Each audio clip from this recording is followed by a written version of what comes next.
Azul, ¿levantaste la mano? ¿Estás por decir algo? Sin querer queriendo.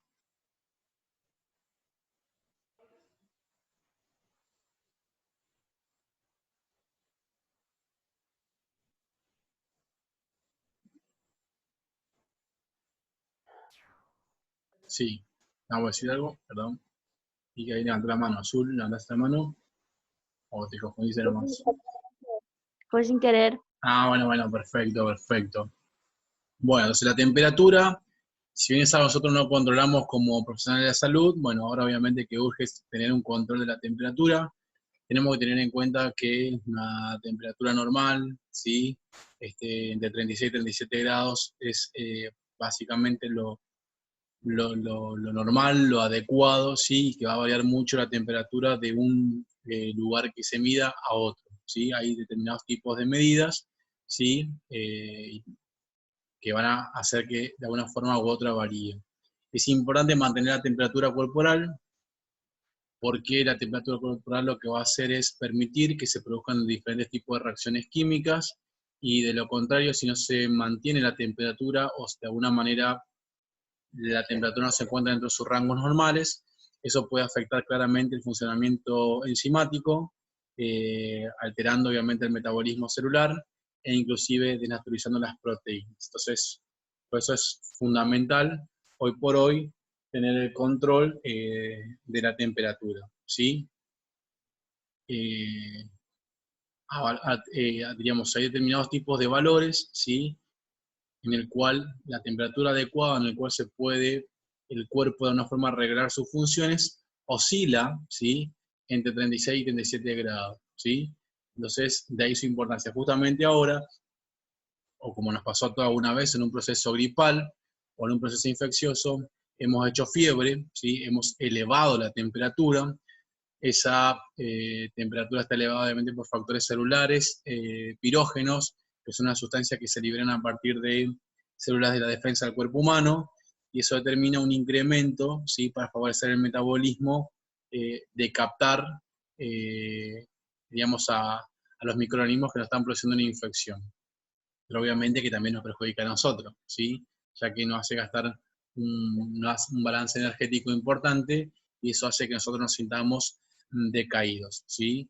Por eso están los remedios antipiréticos que anulan de alguna forma esa defensa, o sea, ese mecanismo de defensa en el cual la fiebre se reduce, aunque nuestro cuerpo sigue interactuando para reducir la actividad de los diferentes microorganismos, ¿sí?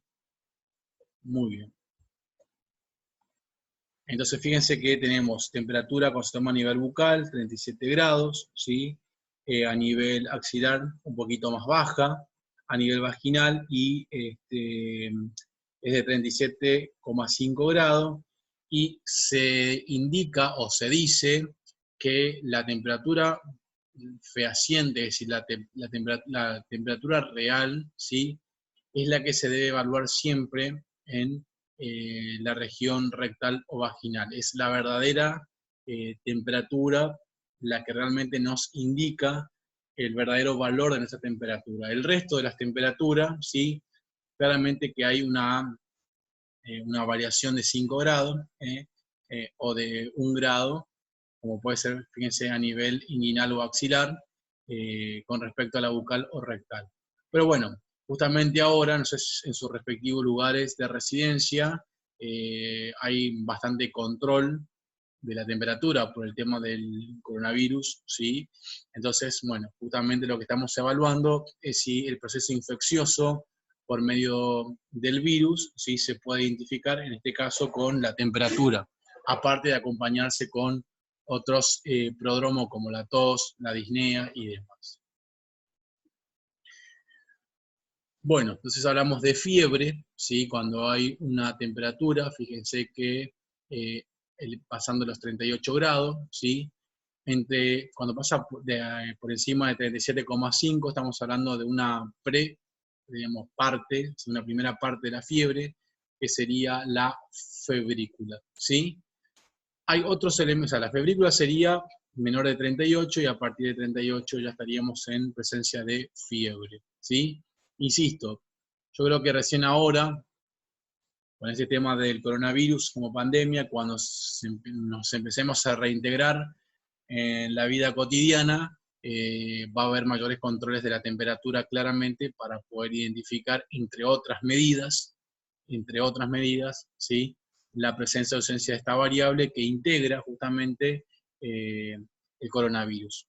Bueno, también hay que saber que la actividad metabólica, en líneas generales, aumenta la temperatura, pero no lo suficiente para que nosotros nos dé fiebre. Eso está más que claro. Es decir, cuando nosotros hacemos actividad física moderada e intensa, independientemente del día, nuestra temperatura corporal asciende, lo que hace que sea importante a la hora de evaluar a un paciente, o sea, de controlar la temperatura. Insisto, muchos de los profesionales de salud, kinesiólogos, actualmente van a tener que tener en cuenta en sus respectivos consultorios el uso del termómetro como una medida preventiva para identificar pacientes de riesgo, ¿sí?, con este tipo de infecciones.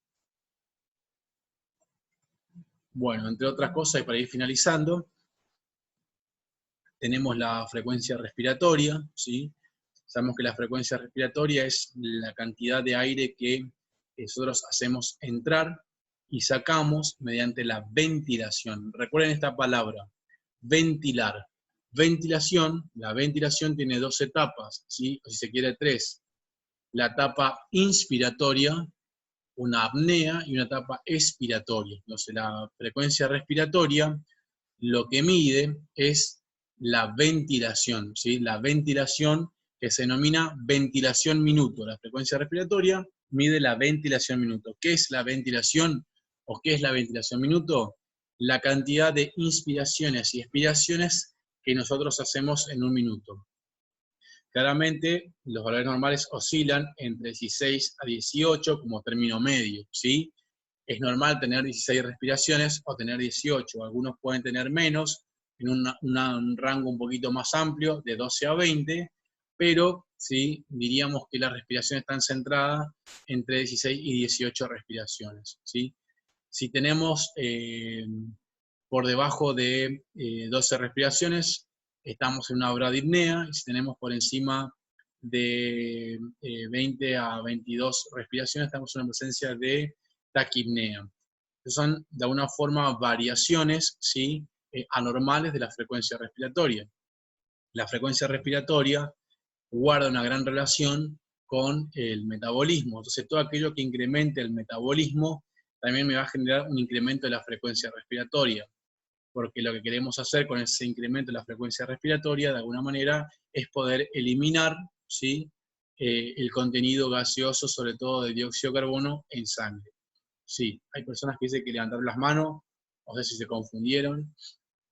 ¿Me están siguiendo? Más o menos saben de qué estamos hablando, en qué parte de la vida estamos. Ya los dejo, chicos. Sí, profe, se entiende. Bueno, buenísimo, perfecto. Fíjense, por otro lado, que la frecuencia respiratoria va a ir variando, ¿sí?, a lo largo de las diferentes edades.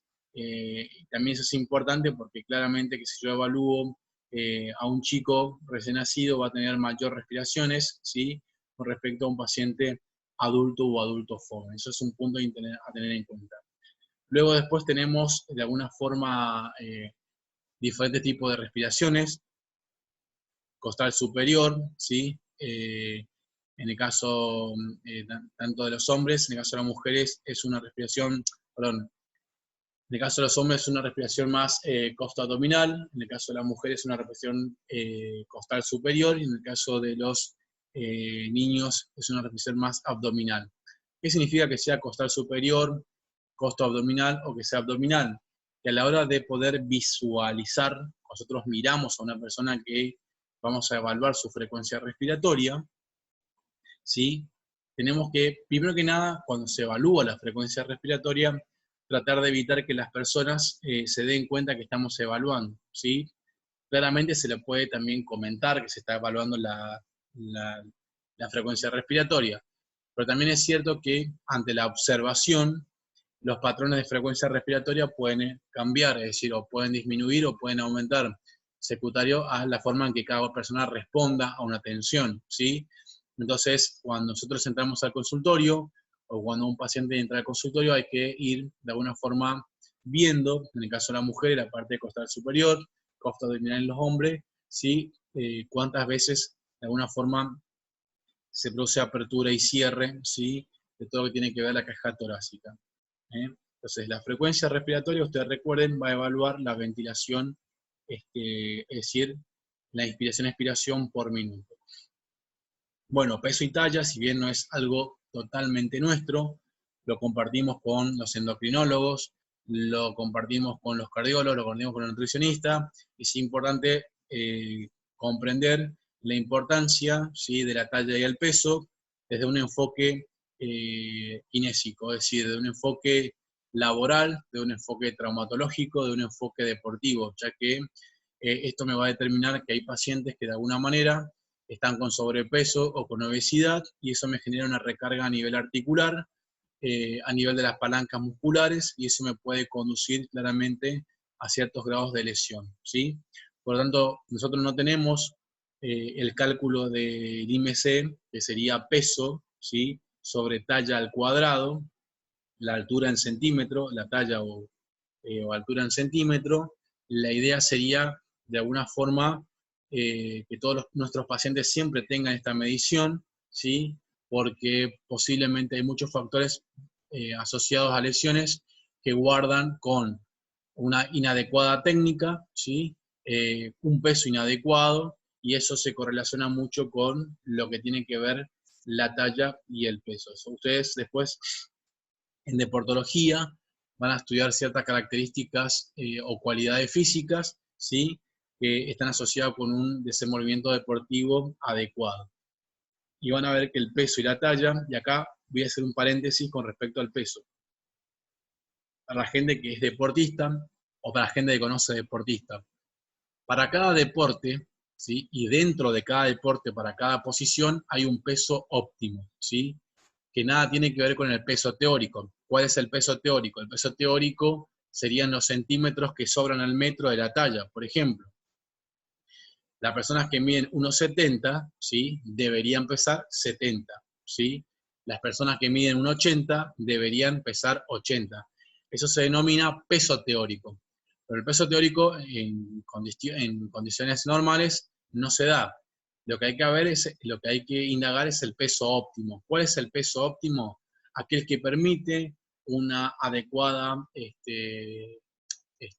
desenvolvimiento a nivel laboral, a nivel deportivo, ¿sí?, a nivel de las actividades de la vida diaria. Eso es importante que lo tengamos en cuenta, ¿sí? Entonces, con respecto a peso y talla, insisto, es bueno que nosotros aprendamos el cálculo, lo vamos a hacer. Yo voy a ver si puedo enviarle un par de ejercicios para que ustedes puedan realizar dicho cálculo. Bueno, y otra de las cuestiones a tener en cuenta en nuestra evaluación es el sistema tegumentario, sobre todo la piel. No me voy a detener mucho en esta cuestión, pero claramente eso tenemos que tener en cuenta la indemnidad de la piel. ¿Por qué? Por cualquier tipo de herida, ¿sí?, cualquier tipo de solución de continuidad que comunique, ¿sí?, o sea, que la piel esté deteriorada, alterada, y que me comunique la parte interna con la parte externa, primero que nada es un foco de infección. Y segundo que nada es un lugar o una zona donde yo no puedo generar ciertas intervenciones desde el punto de vista de la kinesiología. Así que eso hay que tenerlo en cuenta desde la piel. Vamos a ver después también fisiología de la piel para tener en cuenta a lo largo de la carrera cómo funciona la piel y qué cuidados hay que tener. Bueno, y esto tenía que ver con toda la parte de fisiología, la parte del primer práctico de historia clínica y fisiología, ¿sí?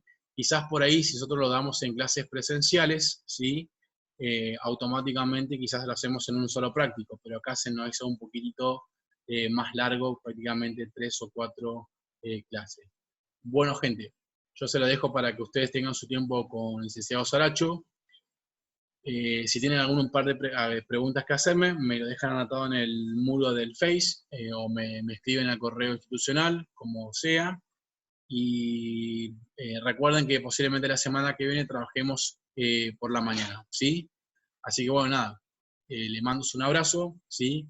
Que estén bien, buen fin de semana, y nada, si tienen alguna cosa que decir, lo dicen ahora, y si no, gracias por todo, y mil disculpas que se me cortó 80 veces y que les hice esperar. Gracias, profe. Gracias, profe, no hay problema. ¿No? Que estén bien, ahora le paso los Gracias, videos, profe. ahora le paso los videos y lo demás, ¿sí? Gracias, profe. Gracias.